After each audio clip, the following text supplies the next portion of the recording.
Yooyyaa hordoftoonni dareetu marti keessan akkam jirtu nagaa keessanii baga jiraattan siniinidha.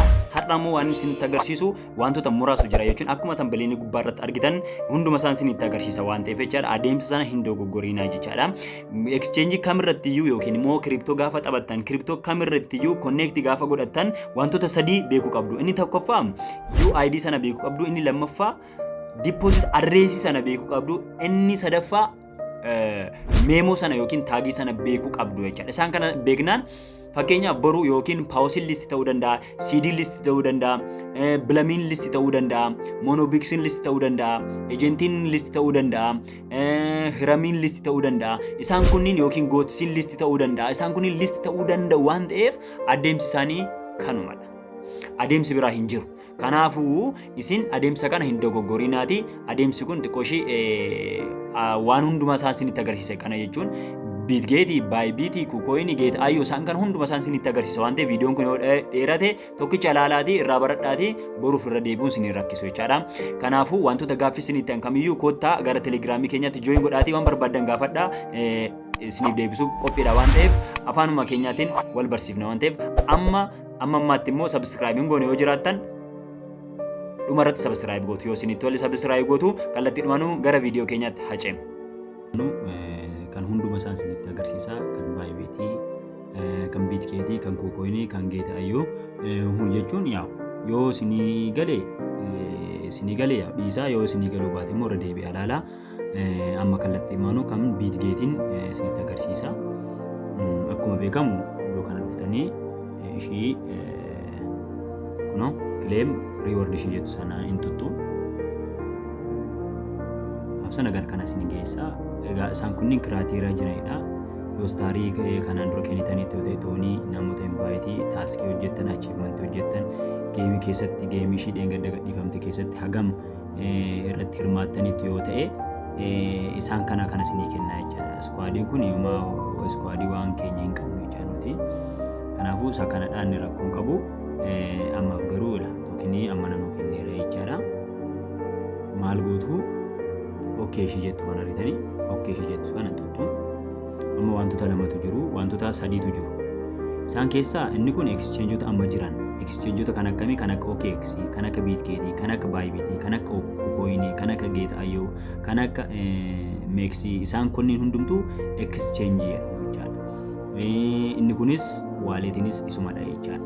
Nan kastoodiyaaliin ammaaf hin baramne argitanii gurraacha'eera. Inni kun immoo booda toonii isin gaafata isa kanarratti jechaadha. Kana jechuun tarii namoota veerifaayi hin taaneefidha. Namoota amma isin veerifaayi hin taane yoo ta'e akkaawuntii isaan amma tarreesse hunduma irratti veerifaayi hin taane yoo ta'e dirqama isa kana eeggattu jechaadha. Kanaafuu amma warreen exchangeota irratti isinitti agarsiisa. Inni kun immoo gaafa banamu isinitti agarsiisa. Rakkoon qabu. Wantoota gaaffii isinitti yoo jiraate rakkoon qabu. Kunoo telegiraamiin keenya akkuma gubbaarra jirtu kana isin jooyin gochuu ni dandeessu jechaadha. Achirratti dhuftanii gaaffii barbaadan gaafachuu ni dandeessu jechaadha. Exchangeota waan jeef kiliikiin godhaa. Akka isinii galuuf continue jennaan kun iddoo kana argitanii jalatti continue jettu sana tuttu. Akka hin dogoggorre jechaadha. Dogoggorraan tookiniin kun baay'ee gatiinsaa guddaadha waan ta'eef guddaatti eegamaa jira. Maaliif baay'ee hojjennee garuu xiqqoon nu kenname xiqqoon kun guddaa ta'uu danda'a. Sappilaayinsi isaanii muraasadha jedhee isinitti himaa ture waan ta'eef. Kanaafuu amma tartiibuma waan deemu OKX warreen ani OKX verify hin taane. Verify waan hin taaneef isa kana berraan isaan kana berraani salphaadha. Ani isaaniin verify ta'een isinitti agarsiisa jechaadha. Adeemsa salphaadha. Bitgeetiin isinitti agarsiisa. Bitgeetii sana kiliik gootanii continue jettuun. Amma qabdaayii akkaawuntii siin jedha. Yoo akkaawuntiin an qabeette continue jettaan. Hin qabu yoo jette immoo create haaraa bantaa jechaadha. Kanaafuu eenaan qabaa jedhaan. Amma wantoota lama nu gaafate. Jalqabaa UID sanaa fi major deposit address sana wantoota lama akka hin irraanfanne jechaadha. Kanaafuu asirraa maal goonaa hin baanaa jechaadha.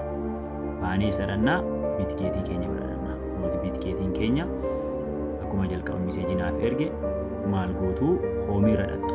Hoomiin kun ishii kan argitanii hoomii ishii kan dhattanii maal gootuu deposit kan jedhu barbaaddu. Deposit kan jedhu barbaaddu yookiin moor ishii jettu tuttu argitanii iddoo amma moor ishii jettu ishii kana jechaadha. Moor ishii jettu iddoo kana tuttu jechaadha. Achi ishii moorishii jettuun naa tuttan maal isinii fuudha deposit kunoo deposit ishii kana tuttuu deposit kan jedhu erga tuttanii iddoo search baarii kana irratti kun iddoo kan dhuftanii maal gootu meejar jettanii search gootu meejar search gootu kunoo isa jalqabaa kana isa tuttu jechaadha. Gaafa isa tuttan kunoo isaan kana isinii fida. Amma inni achirratti maal nuun jedheera wantoota lama nu gaafate. Jalqaba maal nu gaafate isin ilaalaa asirratti UID nu gaafate.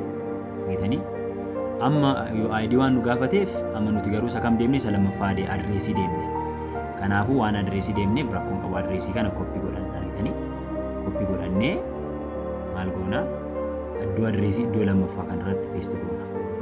Isinii galee UID nu gaafate waan ta'eef UID immoo iddoo kana deebinee UID immoo asirraa immoo baaneetu UID'n keenya meeshaa jirti kun iddoo kana argitanii ishii kan tuttu argitanii UID kun iddoo kana argitanii saa ishii kana maal gootu koppii godhattu jechaadha. Koppii immoo akkamitti godhannaa yoo tuttanis rakkoon qabu akkas yoo tuttanii isuma tuttanii kun iddoo kana dhufti. Ishii kana ishii mallattoo koppii kana ishii tuttu koppii godhattu. Argitanii user ID koppii jedhattis hin barreessa. Tuttanii garuu verify ta'uu qabu. Argitanii itti miti verify ta'uu qabu. Verify ta'uu qabu verify ta'uu qabu jechaadha. Iddoo kana paste gootu. Argitanii achiin dhumarra maal gootu send gootu. Isinii galee kanaafuu kun bitgeet irratti jechaadha. Send gootu amma immoo kan biraan isinitti agarsiisan yoo isinitti toleera jedhees na yaada isinii galee jedhees na yaada tarii gaaffii yoo qabaattan wantoota gaaffii isinii ta'u yoo jiraatan gaafachuu ni dandeessu. Join godhaa hiriyoota keessaniif share godhaa nagaan oolaa jabaadhaa hojjedhaa.